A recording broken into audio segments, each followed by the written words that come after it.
So this is the lakeside. It does have the older masonite, some wood siding on it. There is a crawl space underneath. That's where the water pump and stuff is. And here's your neighbors on this side. This is his LP tank, so that's kind of the lot line. There's a little fire pit area there. So some concrete, and then this is kind of just skirted in Landex that's painted. Got a neighbor on this side. There's the drilled well. And this goes, look back. This is a really nice front porch area. Some of the siding is deteriorating. He was always gonna, re-side it. Some of it's re-sided in vinyl. And this is the crawl space access.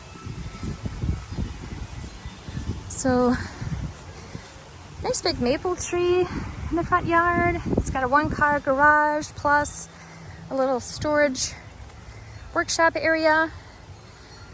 There's the road. So you're set back off the road a little bit. Got the septic vent there. Then there's your little fire pit area.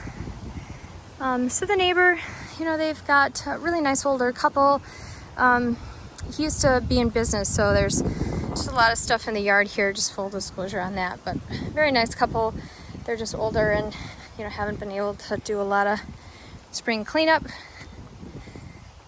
So we're gonna go into the property. A little covered area here for the front door. So classic cabin. It's got electric stove, the older cabinets, but you got a nice open kitchen, living room, dining room. Got a little pantry here.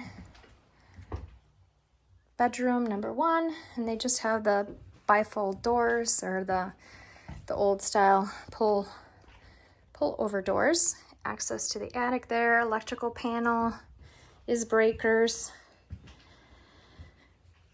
So dining area, this is a LP gas stove there. He used it a little bit in the wintertime, but had shut everything down as far as well goes. Fireplace, storage, electric hot water heater there. You got the Durastall shower and full bath here. Got a little bit of a linoleum throughout the property and carpet in the bedrooms and this little living room area. 3rd bedroom there, and then this walks out to the front porch. So you can open this up, get a really nice breeze. So nice porch